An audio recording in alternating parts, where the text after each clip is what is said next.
How is the MSP profession responding to increased ransomware attacks? That is the question on today's MSP Zone. You're entering the MSP Zone, a podcast for the managed services community, covering news, analysis, and interviews from around the globe. Elevate your MSP game by staying in the MSP Zone. And now, your host, Charles Weaver. Hey, good day, everyone. Welcome to the MSP Zone, where you will get only the raw, honest perspective of the global MSP profession, or at least my take on it. Today, we are talking about the subtext of all of this increase in cyber attacks, ransomware, targeting of customers, going through their MSP providers and their tools. And we've talked a lot about, our thoughts, at least my thoughts on, the whole MSP is the door analogy, right? The MSP is the door that's locked, that prevents bad people from getting inside to the good people and the information that you guys hold precious. And, there's an increase, obviously, on people targeting that door. It doesn't mean you get rid of the door. It means you fortify it. It means you figure out other things beyond the door to protect yourself and to protect the things that are inside that house. But it doesn't mean that you scrap things like your doors, your locks, your security cameras, your fences. Those things are all part of a layered security approach. And the MSP is just one of hopefully many security layers that you have in your organization. But I'd like to talk a little bit about the larger context of these increased ransomware attacks. And certainly there's a fair amount of this, at least in terms of the overseas ransomware gangs. I mean, quite frankly, I'm not aware of any domestic, like U.S. domestic, Western-based ransomware groups or individuals. I could be wrong. I'm sure probably somebody out there, but I'm not familiar with them. I'm familiar mostly with the ones that are based in other countries, specifically ones that have difficult or non-existent extradition to the West, specifically the United States, where they would face justice for their crimes. And again, this is not an issue of do we know who's doing this? Yeah, we absolutely know. I mean, we know probably actually gang names. We know people in those organizations. It's just a question of, can we bring them to justice because of our foreign policy relationships with these countries that host them. That's a separate issue, separate podcast. We're not going to talk about that today. What we're going to talk about is first, are the MSPs responding? And if so, how are they responding? Because I've started to see and hear some grumblings from people in the IT channel that are, in my opinion, very passive, weak, and in my personal opinion, not the stance that we as the global MSP professional community ought to be taking. And certainly it's not the stance we at the MSP Alliance are taking. And the stance that I'm referring to is legislation. We need more legislation, right? I've heard that from a few groups. I'm not going to name names. You probably know the people out there. They're either directly or not so subtly saying we need more MSP legislation. I have, just to set the record straight, I have always been very clear over about 20 years, with maybe some very minor modifications of this opinion, but I have never believed that a lot of regulation is needed to improve the managed services profession.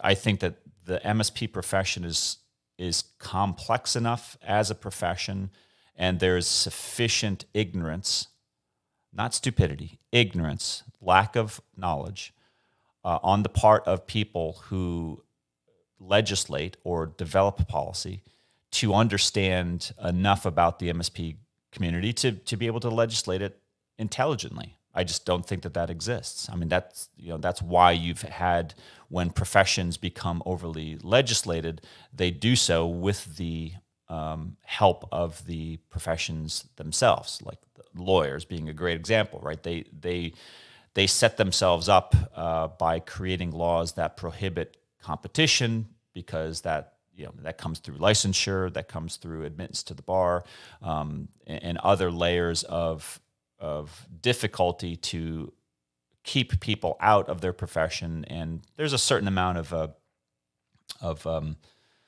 self-interest and protectionism that it's going on there. So again, another issue we're not going to talk about today. But I've never been a fan of legislation on MSPs, just because of that level of ignorance on the part of legislators that are trying to do this. Now, you have some notable exceptions where, for example, in Louisiana, they said, a couple years ago, we need to act on the issue of the MSPs that we have here in the state, meaning that the state government, right, state agencies were using MSPs, and said we need to create a law that's going to help protect the state. And they acted, and they had in my opinion, the first couple of iterations were, maybe not perfect. Not a lot of first draft legislation bills are. That they go through modification, and hopefully they go to industry people who know the industry, if there's something that they are not aware of, and they ask for their guidance, and that's what happened with this and with us. They came to us and said, "Hey, would you mind telling us, about this issue so that we can more intelligently draft this law?" And we did so, and we have been doing that for many years with different legislative bodies. Some of them legislative, some of them policy making people and groups. But I'm not unaware of the fact that there are organizations out there that do want to have legislation and do intend to pass legislation that would impact MSPs. But I think direct MSP regulation is probably not needed. What I think is more likely is general cyber security legislation that would help the customers, and by extension the MSPs, act appropriately and act in a manner that is in accordance with a particular country or state or province and their goals for their citizens. And I think that that's a far better approach, because then you can tidy up the cybersecurity hygiene, not just of the MSPs, but also of the customers. And all of you who have been listening to MSP Zone for the past year, or have been listening, me reading what I've written over the last 20 years, that we have been fighting a battle for more than 21 years on the issue of getting the MSP customer to follow the advice of the MSP, because the MSP can't do everything. They can't force the customer to do something. They can only make recommendations, and if the customer says, "No thanks, I don't want to turn multi-factor on, I don't want to back up my data," and then they get hit by ransomware, and then they say, "Well, you my MSP ought to clean it up," right? That's a story that I'm afraid a lot of legislators hear, and they don't understand the difference between the actions of the customer, and they don't know how to separate that from, the MSP somehow is at fault, right? Which we all know is not the case. But back to the issue. Legislation, right? It's already out there. It's some of it is directly calling out MSPs. I think it's going to likely proliferate just because that's what state governments here in the U.S. do frequently. But do I think we need more MSP legislation? Going beyond just the basics of what we've seen out of the Louisiana law, which are simple, registration potentially for the state agency, not for private sector business. I'm being very clear on that. I thought that was a good thing, making that list private so that it could not be used to target the MSP or the state agency customer. I thought that was a good change that they asked for.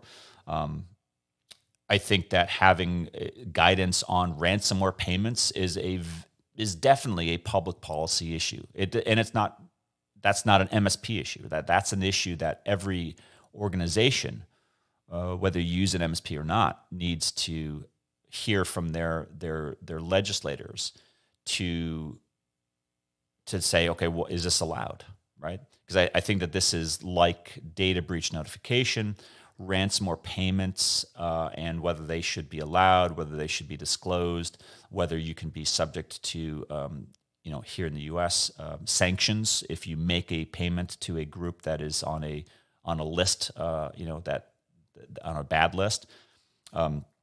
Those are all things that are giving us guidance about the future of ransomware. But I think that that's going to be an area of future legislation that I think, quite frankly, will be helpful. But my quick list, and I want to give you guys just a short review of things that we in the MSP community are doing right now to make not just managed services better as a profession, but to make the customers and their networks and their systems and their lives and businesses better and safer as a result.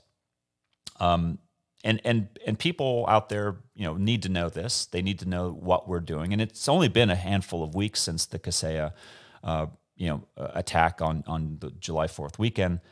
But nevertheless, we are acting very fast, and we have a lot of things that we are doing, and we have a lot of things that we have already done that are addressing this issue. So I'll just go through them. The very first thing that I would say to anybody, and this is to the MSPs out there, this is to lobbyists who listen to this program, this is to legislators, policymakers, the people in the law enforcement community. We have a pretty diverse set of audience at the MSP Zone.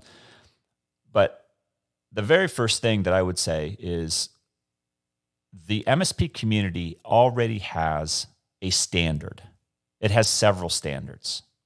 We already have a customer bill of rights that defines a creed or an ethos of how managed services clients ought to be treated. We already have a code of ethics. It's actually published in multiple languages. It's available on our website. You can go look at it. If you haven't looked at it, you ought to go look at it because it's existed for a long time. I think it's been out there for 15 years at least 15 years. And it talks about the general guidelines for being a good MSP. And you should read it. And customers of managed services ought to read it. If you write legislation that might impact MSPs, you darn well ought to read that. You should know what has taken place already because it's good. It's a good baseline of operational behavior for any MSP, big or small. But most importantly, besides the code of ethics, besides the customer bill of rights, we have MSP Verify. MSP Verify has existed since 2004. It is the oldest, it is the only MSP-specific standard that exists today. And yes, I'm aware of NIST. I'm aware of CMMC. I am aware of ISO. I'm aware of SOC 2. We do a lot of those other certifications and audits through the MSP Verify program. But the MSP Verify program is for MSPs.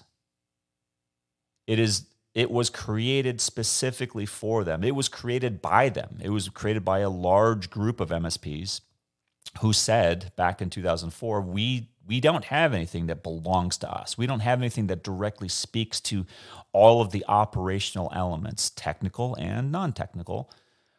And so they set they said, hey, look, we want to do this, and they did it. And since 2004, there are thousands of MSPs around the world who have gone through that program and who currently possess MSP Verify reports that are signed and issued by a third-party certified public accounting firm. And you as a customer, you as a prospective customer can ask your MSP, hey, I don't know much about you. I've never used you before. Do you have any credentials? Can I see your MSP Verify report so I can just see how you handle things like your security, my privacy of data, IT management, vendor risk. Hey, I saw something about these vendors that MSPs use. Do you have anything that you can show me that I'm safe, that you're safe, and that I would be safe if I used your managed services company? The MSP Verify addresses that. And we figured it out back in 2004. That's the thing. This is not new for us. This has already been out there. That's perhaps the biggest thing, that if the legislative community out there is wondering what else can be done, you first need to know what has been done. Because what you don't want to do is come up with a cheaper, flimsier knockoff of what the professional MSP community has already accomplished over the last 20 plus years. And MSP Verify, I think, stands as a high benchmark, the gold standard, if you will. It's not a minimal threshold. It's the gold standard. It doesn't mean people can't do better than that. They frequently do, or companies, I should say. But it is very much the gold standard of how I would want an MSP to behave. And it's a very thorough, very transparent look at the MSP. And it gives the reader a lot of assurance, again, because it was signed and reviewed and tested by a third-party CPA firm. It has a lot of great material in it that can be used by customers and by legislators to understand exactly how transparent we are within the MSP community. MSP Verify, first stop, no questions. The next thing we are doing is we've already had a board of MSPs who not just meet regularly to update the MSP Verify standard, but to tackle other issues that come up throughout the year on, obviously relevant to MSPs. But we've created a leadership council, and this is a group of MSP Verify members, meaning you have to work for a company that has the MSP Verify. And this group has been meeting for some time now, for a couple of years. And they right now are addressing the issue of vendor oversight and vendor transparency in the wake of the Kaseya attack. And we are right now mobilizing and coordinating a line of communication between the MSPs and the vendors that will bring I hate the term bipartisan, but a MSP vendor combined solution to this problem. Because I think that it's a mistake for the MSPs to act unilaterally. I think it's a horrible, even worse mistake for the vendors to act by themselves, because they don't act in a bubble. They have a great number, tens of thousands collectively of MSPs globally who rely on their tools. They can't act without the input of the MSPs. And so we're bringing those two groups together, and we are now presently working on a framework that would bring greater transparency to both MSP and customer, related specifically to vendor tools like those made by Kaseya and other companies. And that's going to be I don't want to get too much into the details of what we are discussing, but there are a lot of good specific ideas that are currently on the table. I think that we're going to have something certainly before the end of the year. And this is going to be really important stuff to help bring credibility and transparency and trust back into the vendor, the MSP vendor community specifically, right? I don't think MSPs have lost trust. I think MSPs have to maybe do a little bit more to demonstrate their own internal security. That's been a trend, that happened and started way before Kaseya. But I think now is the time for us to turn our attention on the vendors and get them involved in this process, because we can't do it without them, right? The MSPs can't do what they do without the vendors making the tools that they make, period. So I'm very excited about this. And it's something that, again, not a lot of people know about. It's not like we've done a ton of press, about it, because it's an internal private discussion and project right now. But it is happening, and it's involving many, many dozens of people and organizations from around the globe who are working on this issue. The next thing that I'd like to bring everyone's attention to is, again, it goes back to the standard upon which the MSP Verify is based, and that is insurance. And for at least since 2007, 2008 maybe, MSP Alliance has been very firm about the concept of MSPs having insurance and having specifically cyber-specific coverage, because that ultimately protects them and their customers against, specifically if the MSP made a mistake and it related to something that happened, let's say a ransomware attack or some other cyber event, all right, not a physical injury. That would be a different type of policy, different type of issue. But those types of cyber-related incidents need to be addressed from a risk standpoint, and they are in the MSP community through the use of cyber insurance. That's why we have in the MSP Verify a requirement that you have cyber insurance in order to get the MSP Verify. We've had this, again, way before the Kaseya attack. This has existed, again, for at least since 2008. 2008 is when we created our own insurance program.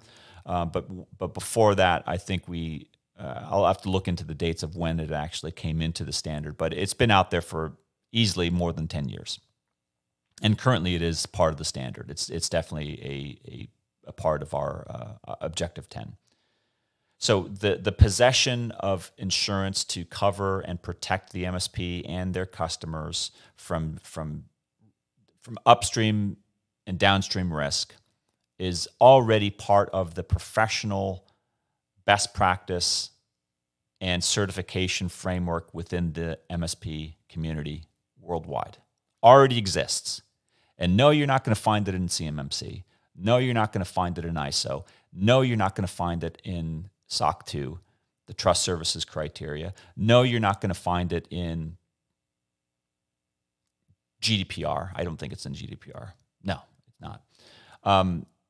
The only place you're going to find that requirement is in the MSP Verify. Already exists. Already been figured out.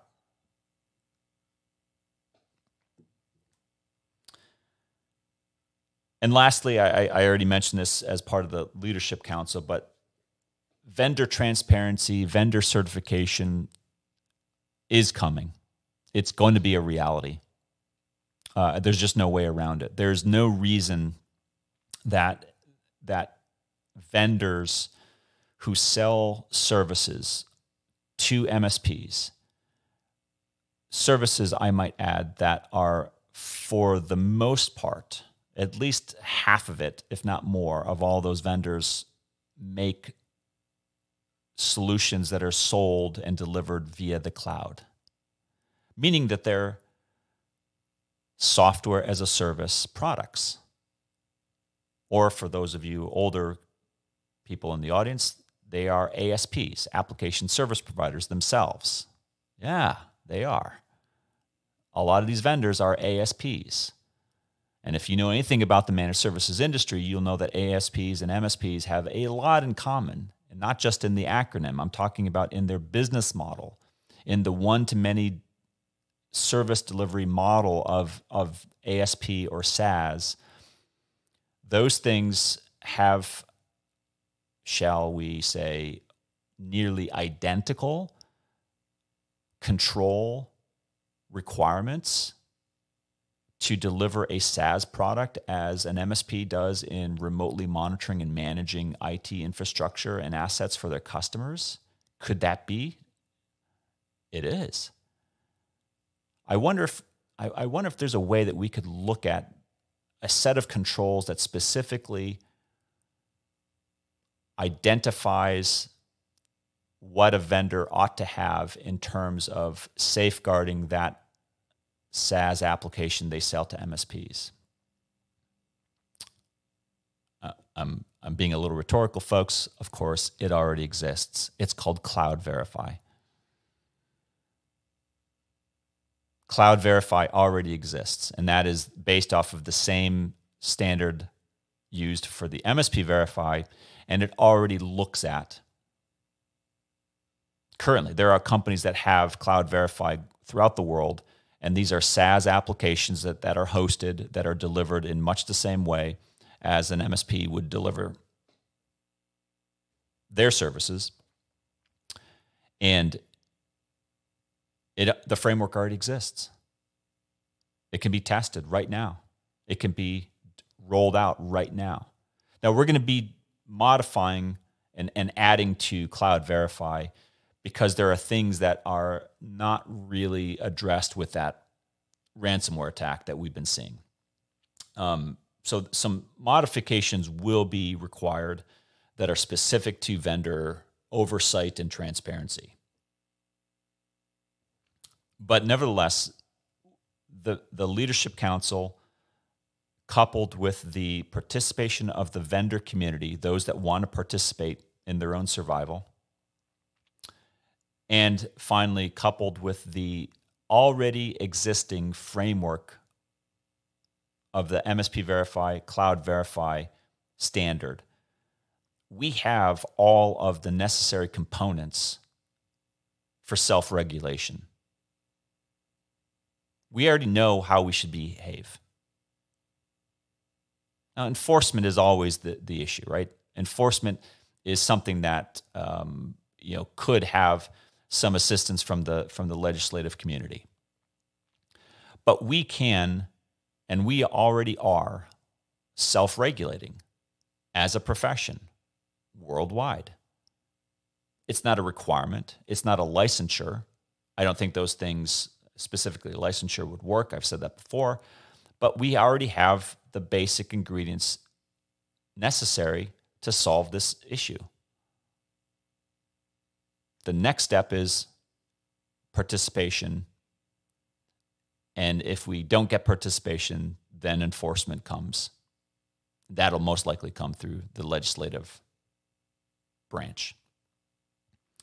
But to wrap up, don't think for 1 second that the MSP community, specifically the MSP Alliance, but the global MSP community, isn't taking the threat of cybersecurity and ransomware attacks seriously, because they are. We are.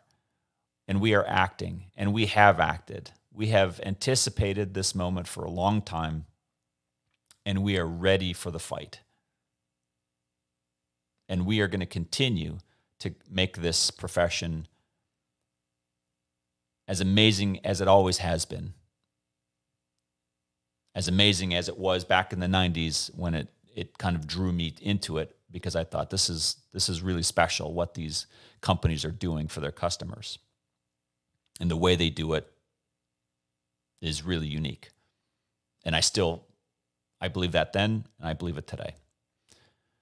So I hope that gives you a little bit of comfort. It should. It gives me comfort just thinking about it, just talking about it, that we are acting. Things are happening.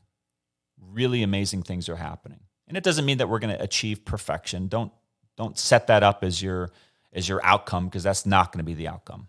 We will never achieve perfection. What we want to achieve is constant incremental improvement to make managed services as a profession safe, profitable, fun for all those involved. That's our goal, and I think we can absolutely achieve it. If you like this podcast, we hope you share a like online, share it with your friends, your colleagues. If you want to see or hear, I should say, different topics, you have a question that you'd like addressed on the MSP Zone, shoot us an email, mspzone@mspalliance.com. We'd love to hear your comments, thoughts, and suggestions, as always. Until next time, this is Charles Weaver with MSP Zone. Thanks for listening. If you enjoyed today's episode, please give us a like. Make sure you are subscribed to the podcast so you will get notified when future episodes are released. We will see you next time in the MSP Zone.